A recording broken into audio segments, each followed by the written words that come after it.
벨기에 신앙 고백서 5번째 시간인데요.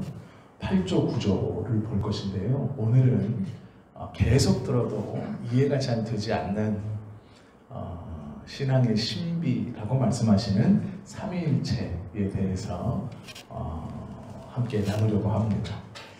8조는 하나님은 본질상 한 분이시나 세 위격으로 구분되신다. 9조는 그것에 대한 성경의 증거와 근거들을 말씀하고 있는 건데요. 하나님은 몇 분이신가에 대한 논쟁은 굉장히 오래된 그러한 논쟁입니다. 모든 사람들은 당연하게 하나님을 한 분이라고 고백했습니다. 저희도 또한 하나님을 한 분이라고 고백합니다. 그런데 그 한 분 하나님을 고백할 때에 우리들은 성부와 성자와 성령이시라고 고백합니다. 신명기 6장 4절은 우리에게 분명히 선언하죠. 이스라엘아 들으라. 우리 하나님 여호와는 오직 유일한 여호와시니. 즉 한 분이시다라고 우리에게 말씀하고 있습니다. 이사야 45장 5절에서도 나 여호와라 나 외에 다른 이가 없나니 나밖에 신이 없느니라 라고 하나님께서 친히 말씀해 주셨습니다. 십계명의 제일 첫 계명을 통해서도 너는 나 외에 다른 신을 내게 두지 말라 라고 하셨습니다. 하나님이 한 분이시다라는 것, 절대자가 한 분이시다라는 것은 누구나 다 이해하고 믿을 수 있는 내용입니다. 그런데 유일하게 기독교에서만큼은 다른 종교에는 없는 이 한 분 하나님을 고백하면서 세 위격으로, 세 분으로 고백하고 있습니다.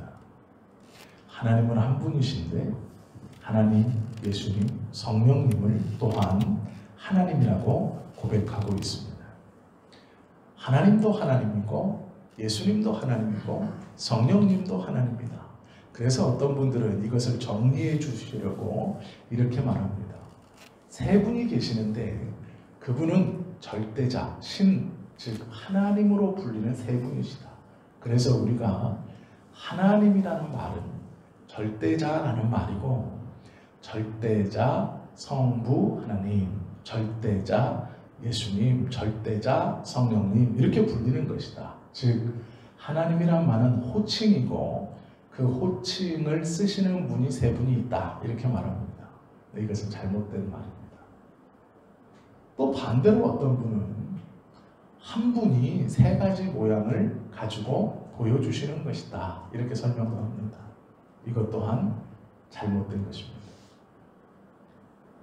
세 분이라고 말하는 것도 이단이고요. 한 분이라고 말하는 것도 이단입니다. 한 분이시면서 세 위격을 가지신다라는 것이 정답인데요. 이것은 논리적으로 설명이 되지 않는 그러한 말입니다. 그래서 이것을 믿음으로만 받을 수 있다라고 성경은 가르칩니다.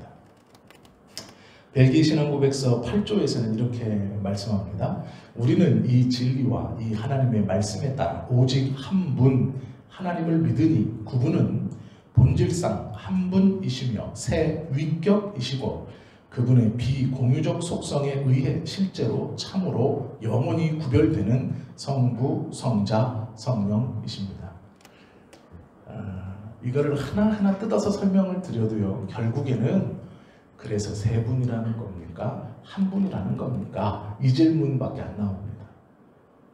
이 삼위일체라는 것은 믿어지는 겁니다. 논리적 설명으로 설명이 되지 않는 것이죠. 그러면 성경에서는 왜 하나님을 한 분이시라고 말하지 않고 또 복수로 칭했다가 어느 구절에서는 한 분이시라고 하느냐 그것을 좀 알면 조금 쉽습니다. 삼위일체를 제가 이 중국인 목사님들에게 설명을 해본 적이 있습니다. 그런데 그분들의 질문은 하나같이 이것이었습니다. 우리는 그렇게 어려운 건 모르겠다. 계속 논리적으로 아무리 설명을 해도 결국 도달하는 질문은 그래서 한 분입니까? 답은 아닙니다. 그럼 세 분입니까? 답은 아닙니다. 그런데 그 논리적 설명을 들어보면 한 분인 것 같아요.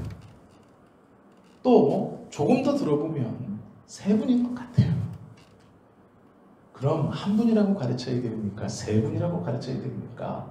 라고 계속 주거니 받거니 하다가 한 분이면 안 되는 성경적 이유에 대해서 설명하고 또 세 분이면 안 되는 성경적 이유에 대해서 쭉 설명해 줍니다.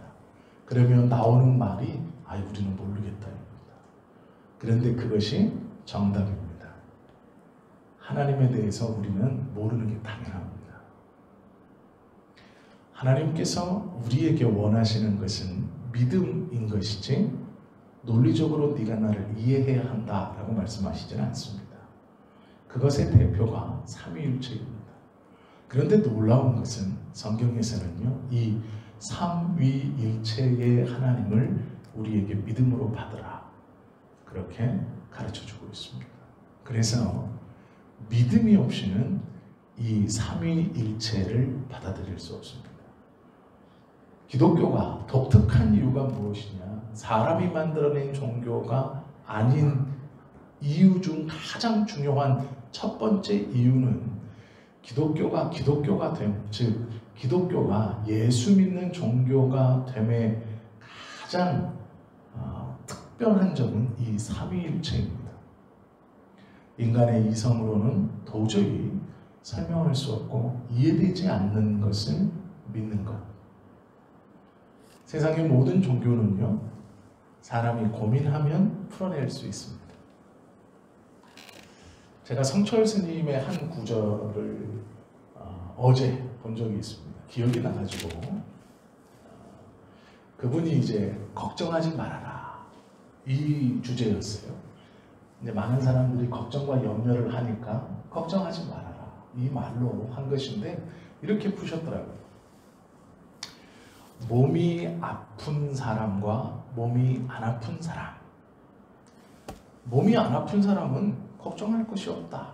행복하게 살아라. 몸이 아픈 사람은 한 가지만 걱정해라. 죽을 병인가? 죽지 않을 병인가? 죽지 않을 병이라면 걱정하지 말아라. 행복하게 살아라. 죽을 병이라면 한 가지만 걱정해라. 지옥에 갈 것인가? 천국에 갈 것인가? 천국에 갈 사람은 걱정하지 말아라. 그리고 지옥에 갈 사람도 걱정하지 말아라. 지옥 갈 사람이 무슨 걱정을 하고 사느냐? 이게 그분의 말이었어요. 가만히 읽어보면 논리적으로는 이해가 됩니다. 하나씩 쳐내면서 마지막에 지옥 갈 것도 걱정하지 마라. 너 지옥 갈 만큼 살았는데 뭔 걱정을 하고 사냐? 이런 것이죠.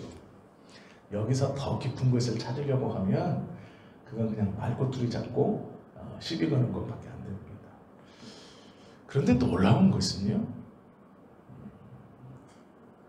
기독교에서 말하는 이 삼위일체는 하나하나 쳐내서 설명할 수가 없습니다. 결론이라는 게 신비라는 말로 대처되고 믿음으로 받으십시오 라는 말밖에 없습니다. 그런데요, 이 삼위일체를 부정하는 것은 교회사에서 단 한 번도 용납된 적이 없습니다. 즉 논리적으로 이 삼위일체가 설명되지 못한다고 하여서 이해하고 믿을 수 없다라고 하여서 이것을 부정한 모든 신학자와 믿음의 사람들은 이단으로 분류되었습니다. 성경은 이 삼위일체에 대해서 부정할 수 없을 만큼 명확하게 증거하고 있습니다. 우리가 다 아시는 것처럼 창세기에 보시면 사람을 만들 때 우리가 우리의 형상대로 사람을 만들고 라고 하면서 하나님께서 당신 스스로를 복수로 칭하십니다. 우리가 라는 공동체의 복수로 당신을 표현하시죠. 삼위일체는 논리적으로 이해하기 어렵지만 분명히 우리의 고백이요 하나님의 존재 방식이라는 것을 기독교는 계속해서 가르쳐 왔습니다. 이것이 세상의 종교와 가장 큰 차이점입니다. 이 삼위일체에 반대해서 교회는요, 그동안 네 가지로 하나님을 이해하려고 노력했습니다. 물론 이 네 가지 다 이단적 가르침입니다. 그런데 이 네 가지 가르침 중에 우리도 모르게 빠져 있는 것이 있습니다. 첫 번째는 단일신론이라고 부릅니다. 하나님은 한 분이시다라는 것이죠.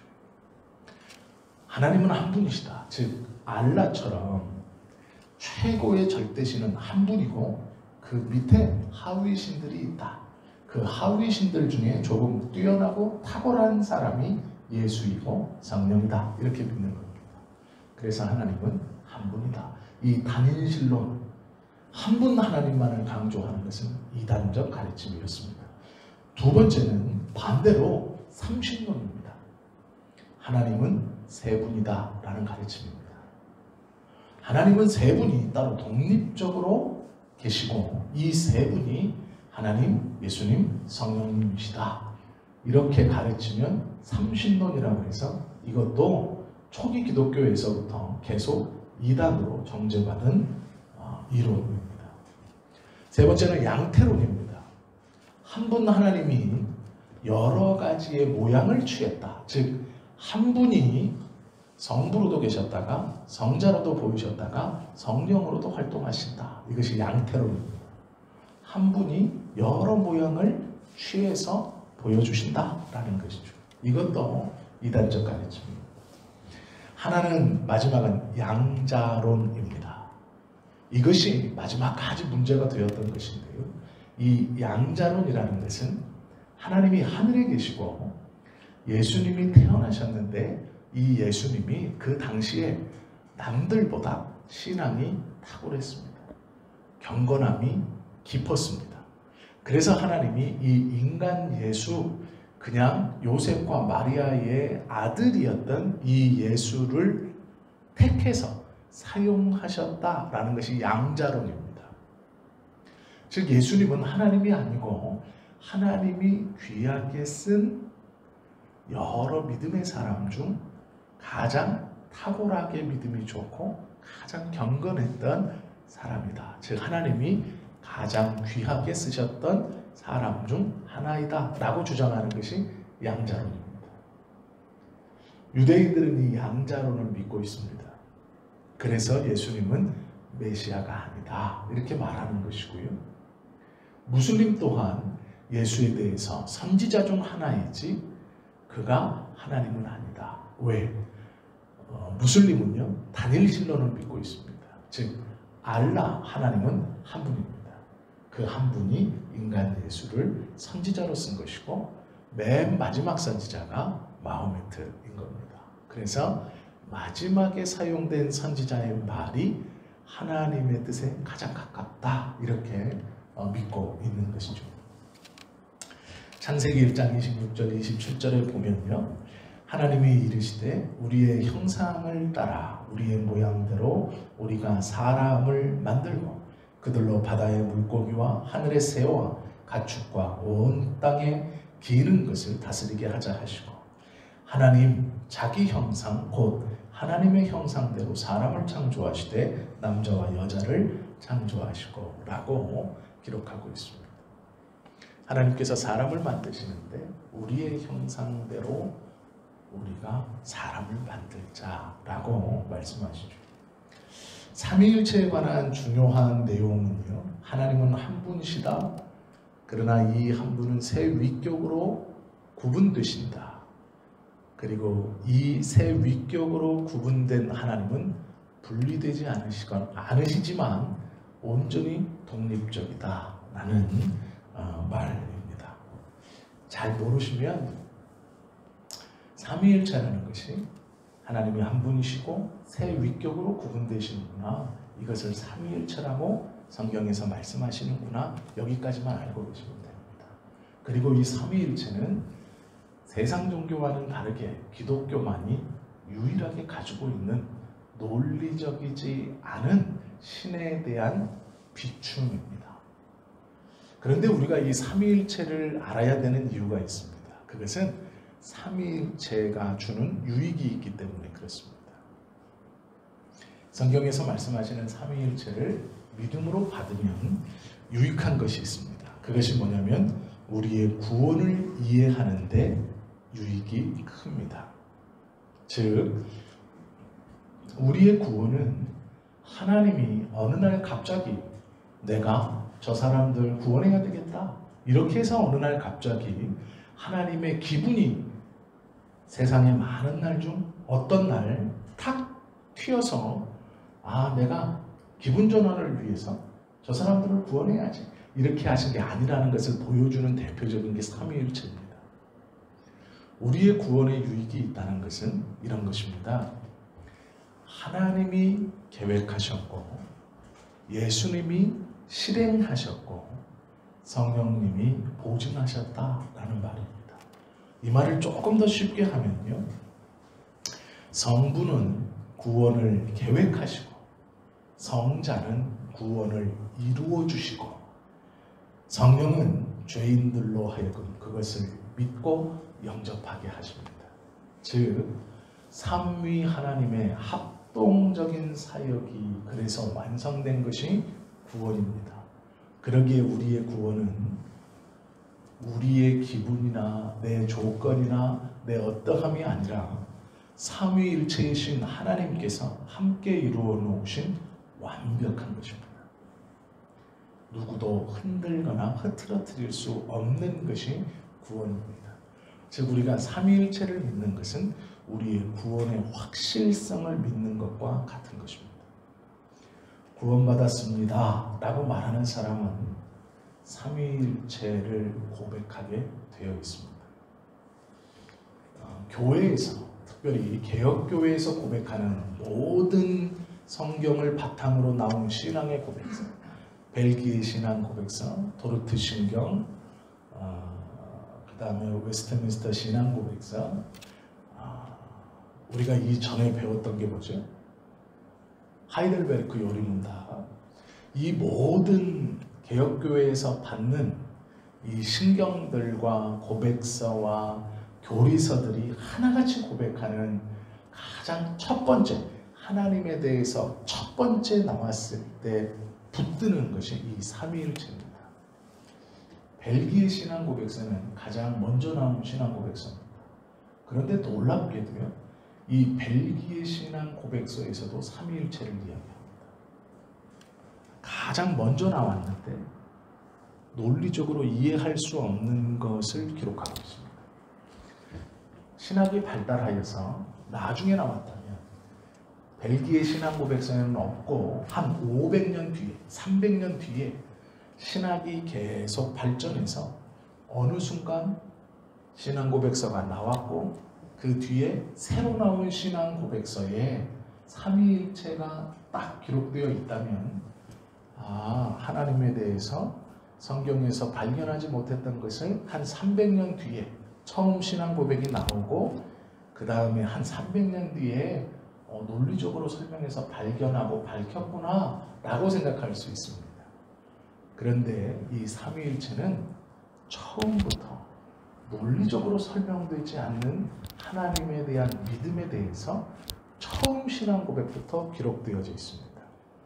이것이 무슨 의미냐면 그리고 그 처음부터 기록되어진 논리적으로 설명되어 있지 않은 이 삼위일체가 지금까지 모든 신앙 고백서에 동일하게 들어가 있습니다. 이 말이 무엇이냐면 사람이 삼위일체를 만들어내거나 사람이 생각해서 어떠한 신비한 것을 집어넣는 것이 아니라는 것입니다. 모든 믿음의 사람들은 삼위일체를 처음부터 고백했습니다. 그리고 그것은 끊임없이 논의된 것이 아니고 그 한 번의 고백으로 인해서 계속 믿음으로 받아들여졌고 고백되어졌습니다. 이 삼위일체를 고백하지 않으면 아까처럼 단일신론, 삼신론, 양태론, 양자론으로 조금 더 논리적으로 바꿔서 설명하면 이단이 되었습니다. 왜 그러냐면 그것들은 성경의 지지를 받고 있지 못하기 때문에 그렇습니다. 삼위일체는 논리적으로 설명될 수는 없습니다. 제가 이 삼위일체에 대해서 약 한 3시간 정도 쭉 설명드릴 수 있어요. 하나님에게서 발현되시고 예수님과 하나님에게서 나오시고, 이게 항아리 속에서 용암이 이끌어 항아리 밖으로 흘러나오고 그 용암에서 연기가 식으면서 나오는 것으로 설명하는 것이 있습니다. 신학자들이 보통 이렇게 설명을 해요. 신학생들한테 삼위일체를 설명할 때 저도 그렇게 설명드릴 수 있습니다. 그런데 문제는 그거 별로 소용없어요. 그거를 논리적으로 알아들어도요, 나중에 드는 고백은 무엇이냐면 믿음이 없으면 이 삼위일체를 받아들이지를 못합니다. 이 설명을 못 알아듣는다 하여도 믿음을 가지고 있는 자는 이것을 너무나 친숙하고 자연스럽게 받아들입니다. 이 삼위일체는 개혁교회의 신앙의 중심이며 하나님께서 우리에게 하나님이라는 존재를 계시하신 그 모든 계시 중 가장 신비롭고 오묘한 것입니다. 그래서 이것을 분석하여서 이해하는 것이 아닌 그 신비롭고 오묘한 그것 통째를 끌어안는 것입니다. 그리고 그것을 끌어안는 것 중 신앙의 유익이 우리에게 있다라고 이해하시면 가장 쉽습니다. 삼위일체 안에는 질서가 있어서 그 질서 가운데 역사하시는 하나님의 법칙을 발견할 수 있게 됩니다. 제1 위격으로 성부 하나님이 계시고, 우리가 아시는 것처럼 제2 위격으로 성자 예수님이 계시고, 제3 위격으로 성령 하나님이 계십니다. 그러나 이 1, 2, 3 위격으로 구분되시는 성부와 성자와 성령은 세 분이 아니시고 한 분 하나님이십니다. 그러나 이 한 분 하나님은 한 분이 아니시고 절대로 섞이거나 혼합되거나 뭉쳐지지 아니하시는 독립된 인격체로 계십니다. 아무리 들어도 무슨 말인가 이해가 안 되실 수 있습니다. 그러나 삼위일체는 그것보다 더 자세히 설명되어질 수 없는 겁니다. 이것을 만약에 어떤 누군가가 논리적으로 이래서 풀면 이렇습니다 라고 한다면 그는 이단입니다. 성경에서는 삼위일체에 대하여 그것보다, 제가 지금 설명드린 것보다 더 자세하게는 기록되어 놓고 있지 않습니다. 하나님께서는 하나님에 대해서 우리에게 거기까지만 보여주고 계십니다. 성경을 믿음의 눈으로 바라보고 성령님의 조명을 따라서 해석한 수많은 신학자들도 거기까지만 해석하고 있습니다. 그리고 맨 마지막은 신비라고 적어놓습니다. 신비, 이 두 글자로 삼위일체를 정의합니다. 논리적으로 설명되지 않으나 믿음으로 받게 되는 것, 믿음이 없이는 받을 수 없는 것, 인간의 이성을 초월하여 하나님께서 우리에게 계시해 주시는 놀라운 하나님의 속성 중 극히 일부분인 삼위일체. 우리가 이것을 안다는 것은요, 하나님의 신비함을 많이는 아니지만 그 신비함을 붙들고 있다는 뜻입니다. 하나님께서는 하나님만이 갖고 계시는 세상에서 말하는 지혜로움이 있으세요. 그 지혜로움 중 우리에게 몇 가지를 보여주시는 게 있어요. 그것 중 가장 대표적인 것이 삼위일체입니다. 이것은 이해하라고 보여주시는 것이 아니고요, 많이 믿으라 라고 보여주시는 것입니다. 그래서 이 삼위일체는 하나님을 하나님으로 인지하는, 어쩌면 하나님을 알 수 없는 우리들에게 하나님께서 보여주신, 내가 너희를 믿고 나의 비밀을 알려주겠다.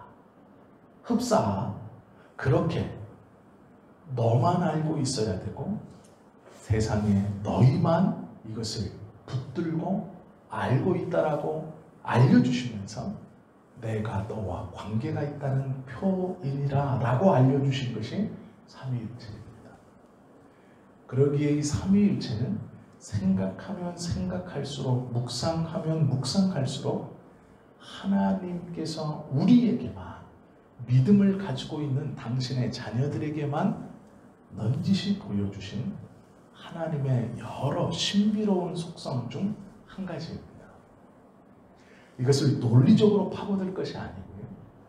하나님께서 우리로 이 삼위일체라는 놀라운 하나님의 여러 속성 중 이 하나님의 속성 중 하나를 우리로 깨닫게 하시고 알게 해주셨다는 것은 우리가요, 하나님의 나라에 가서 깨닫게 될 그 풍성한 지혜와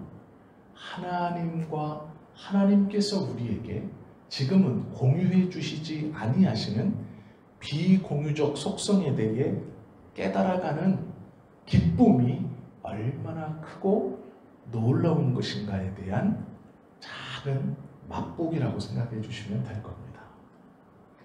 삼위일체라는 것을 믿음을 가진 사람들이 이 말을 쓴다는 것, 그리고 이 삼위일체를 믿음으로 고백한다는 것은 하나님의 나라에 가서 우리가 깨닫고 느끼게 될 지혜의 풍성함, 완전히 인지하는 아다라고 말하는 알다의 온전함에 그 희열과 기쁨이 얼마나 크고 우주적 지혜가 얼마나 놀라운 것인가에 대한 정말 작은 맛보기입니다. 그러기에 이 삼위일체를 소중히 붙들고 있어야 됩니다. 그리고 이것을 고백해야 됩니다. 이것은 우리가 하나님의 나라에 가서 알게 될 놀라운 지혜, 그 지식, 삶에 대한 통달과 하나님만이 알고 계시는 그 지혜 중 아주 작은 일부분을 우리에게 넌지시 보여주신 것입니다. 이것을 보아라. 이것을 온전히 깨닫게 될 것이다. 그것이 하늘에 온다는 것이고 그 깨달음이 너희의 알에 대한 모든 것들을 바꾸어 놓을 것이다. 라는 하나님의 초청장과 같은 것입니다. 그러기에 이것을 분석하는 것이 아니에요.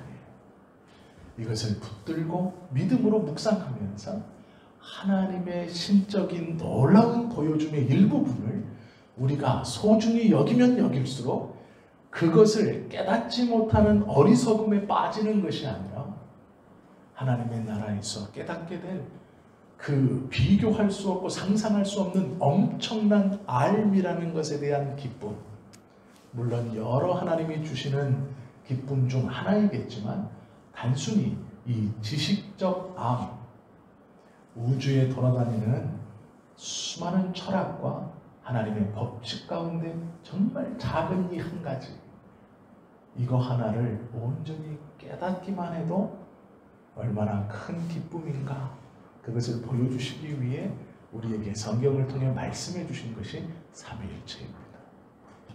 삼위일체는 하나님이 우리에게 보여주신 하나님의 존재 모습 중 작은 부분입니다. 이것을 감사함으로 믿음으로 붙들고 소망하면 하나님의 나라에서 이것뿐 아니라 우리가 알 수 없는 하나님의 놀라운 지혜의 기쁨을 알게 하시기 위해서 툭 선물처럼 던져주고 가신 것입니다. 이 삼위일체를 어렵다고 무시하시면 안 돼요. 이 삼위일체는 붙들고 곱씹고 왜 이것을 이해할 수 없는 이것을 성경을 통해 우리에게 주셨을까를 계속 묵상하다 보면 하나님의 나라에서 깨닫게 될 그 주님의 놀라운 지혜, 그 기쁨이 얼마만한 것인가에 대한 것을 짐작할 수 있게 해주는 하나님 나라를 열망하게 하는, 그 나라를 더 사모하게 하고 그 나라에서 느끼는 기쁨이 어떠한 것인가를 알 수 있게 해주는 너무도 귀한 믿음의 도구입니다. 그러기에 이것은 믿음으로 받는 것입니다. 논리적으로 다른 사람이 설명한다 하여서 혹할 필요 없으십니다. 논리적으로 설명도 되지 않습니다. 애써 삼위일체를 무시하려고 하는 사람들이 있어요. 이해할 수 없는 것은 설명되면 안 된다, 믿을 수 없다라고 하시는 분들이 있어요. 그런데 그렇게 하시는 분들은 하나님께서 우리에게 주신 너무도 귀한 선물을 놓치는 겁니다. 하나님은 성경에서 믿음을 가진 당신의 백성들에게 한마디도 허투루 주지 않으세요. 우리가 허투루 받아서 신경 쓰지 않아서 그렇지, 그 하나의 의미와 단어의 뜻을 깊이 묵상하면 모두 하나님의 나라와 연결되어 있고, 하나님께서 우리가 이해할 수 없는 단어들과 우리가 이해할 수 없는 어떠한 형태들을 보여주시는 것은 그 나라에서 깨닫게 될 기쁨과 우리가 그것을 알았을 때 얻게 될 하나님이 주시는 그 행복감이 얼마나 큰 것인가를 알게 하시는 너무도 귀한 도구입니다. 삼위일체는 신앙의 핵심입니다.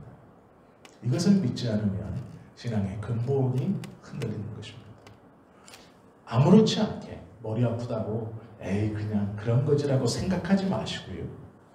이 삼위일체를 가르치지 않아서 지금 교회에 많은 문제들이 일어나고 있습니다.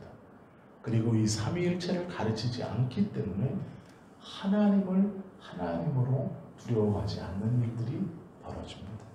이 삼위일체를 가르치지 않아서 신앙을 자기 마음대로 예단하고 나의 신앙은 여기까지, 내 믿음은 여기까지, 내가 성경을 읽으니 하나님은 어떤 분, 예수님은 어떤 분, 이렇게 재단하는 겁니다. 이 삼위일체의 놀라운 신비로움을 알지 못하니 성령님을 하나님이 아니라 어떠한 능력이나 파워나 힘이나 에너지로 붙들고 있는 겁니다.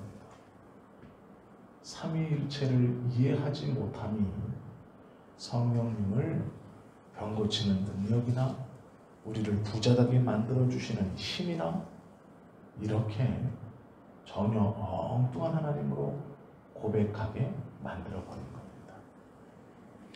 성령님의 충만을 달라는 것이 많은 분들에게 부자 되는 것이고 건강하게 되는 것이고 출세하는 것이죠. 삼위일체의 부재 때문입니다. 성령 하나님을 하나님으로 고백하지 않고 어떠한 힘이나 능력으로 우리가 기도하면 우리 마음대로 부릴 수 있고 내 삶의 어떠함을 위해 땡기고 밀고 충전받고 할 수 있는 것으로 오해하는 것입니다. 이 삼위일체를 믿음으로 받지 못했기 때문에 일어나는 잘못된 신앙입니다. 삼위일체를 가르치지 않으면 우리는 잘못된 하나님을 붙들고 잘못된 신앙생활을 하고 있는지도 모르겠습니다. 이 삼위일체는요 매우 중요합니다. 삼위일체를 온전히 알아야 구원이 무엇인가를 온전히 아실 수 있습니다. 벨기에 신앙 고백서를 가만히 돌아보십시오. 먼저는 하나님에 대해서 고백하고 그 하나님의 말씀인 성경의 중요성에 대해서 고백하고 이제 그 성경의 중요성 가운데 가장 핵심이라고 말하고 있는 삼위일체에 대해서 말씀하고 있습니다. 이렇듯 신앙 고백서는 우리의 신앙을 체계적이고 건강하게 바르게 성장하기에 매우 유익한 것입니다. 그래서 교회는 이 신앙 고백서들을 부지런히 가르쳐야 합니다. 하나님께서 성경을 만들어 놓으셨고 성령께서 그 성경을 조명하셔서 깨닫게 해주시는 것으로 많은 믿음의 선진들은 신앙 고백이라는 것을 고백하게 했습니다. 건전한 신앙의 기준이 무엇인가? 성경을 바탕으로 나온 교리입니다. 그리고 그 교리를 우리가 지금 배우고 있는 것이죠. 성경과 무슨 상관이 있습니까? 목사님, 이것이 내가 건강해지고 복받는 것과 무슨 상관이 있습니까? 상관이 있습니다. 성경을 바로 배우면 그의 나라와 그의 의를 구하는 것이 무엇인지를 우리가 깨닫게 되고, 그것을 깨닫게 되면 자연스레 하나님께서 그 모든 것을 더하여 주신다 약속하셨습니다. 그러기에 우리는 성경의 가르침대로 하나님의 뜻을 온전히 깨닫는 일에 열심을 내야 됩니다. 당장 입으로 우리의 복, 우리의 건강, 우리의 출세에 대해서 나누지 않는 것 같지만, 건강한 신앙이야말로 건강한 하나님의 복을 받는 가장 빠른 길입니다. 그리고 하나님께서 기뻐하시는 신앙인의 삶입니다. 우리는 지금 예배를 통해 그 여정 가운데 있는 것이죠. 조금은 지루하고 이해되지 않을지라도 함께 듣고 말씀을 계속 묵상하고 나누다 보면 성경에서 말씀해 주시는 작은 단어들, 우리가 아무렇지 않게 넘어가고 있는 이 하나님에 대한 정의들에서 큰 기쁨과 은혜들을 발견할 수 있을 것입니다. 오늘 이 삼위일체가 대표적인 말씀입니다. 논리적인 것이 아닌 하나님이 우리에게 당신의 신비와 지식의 작은 부분을 보여주신, 이해가 아닌 믿음으로 받아 복을 누릴 수 있는 우리의 구원의 확신과 충족에 대해서 온전히 붙들고 갈 수 있게 해주시는 것이 이 삼위일체의 신비로움입니다. 이것을 붙들고 이 하나님을 고백하고 바른 믿음으로 성장해가는 우리 모두가 되실 수 있기를 예수님의 이름으로 축원합니다. 기도하시겠습니다.